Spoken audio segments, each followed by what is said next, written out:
रब्बिल आलमीन वस्सलातु वस्सलामु अला रसूलिहिल करीम अम्मा बाद। বাংলাদেশ খেলাফত যুব মজলিস চুয়াডাঙ্গা জেলা শাখা কর্তৃক আয়োজিত আজকের প্রতিবাদ মিছিল ও সভা। আমরা সকলে অবগত আছি যে বর্তমান সময়ে ফিলিস্তিনের গাজার মুসলমানরা তাদের নিঃশ্বাস বেড়ে যাওয়ার উপক্রম হয়ে গিয়েছে। এমন একটা অবস্থা,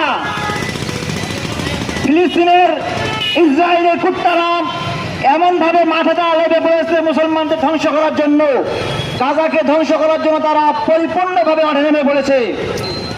এমন অবস্থায় আমাদের ঘরে বসে থাকার আর কোন রকম সময় নাই।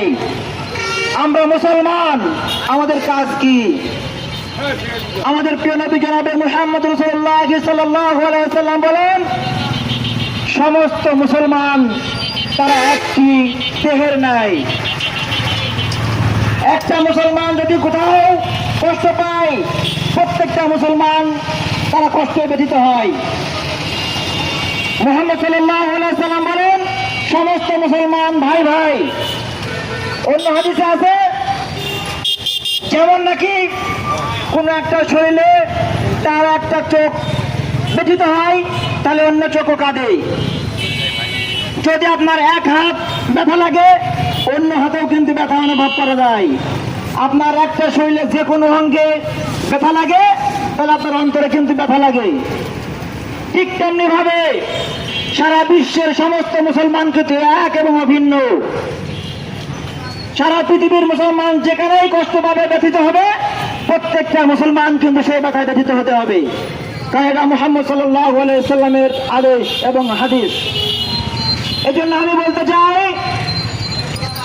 আমাদের এই মুহূর্তে যে ফিলিস্তিনের গাজায় মুসলমানদেরকে ধ্বংস করার জন্য নীল নকশা এঁকেছে, মুসলমানদের ধ্বংস করার জন্য পরিপূর্ণভাবে তারা মাঠে লেগেছে।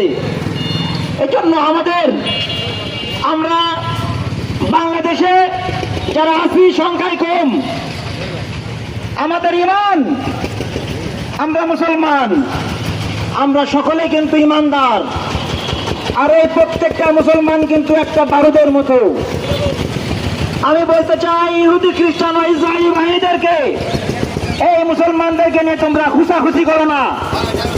এই বারুদ, এই খুশাখুশি করতে করতে যখন এই বারুদ একবার বিস্ফোরণ হবে, জ্বলে উঠবে, তখন কিন্তু মুসলমানদের এই ঈমানের বারুদ যখন জ্বলে উঠবে, তখন কিন্তু এই বারুদ নিবানোর ক্ষমতা পৃথিবীর কারো নয়।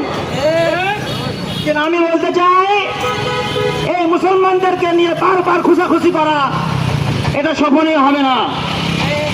সারা পৃথিবীতে একদিন মুসলমানরা শাসন করবেই, কিন্তু আজ এই ইসরায়েলি বাহিনী তারা নিজেদেরকে যে কি মনে করে মুসলমানরা কিছুই না।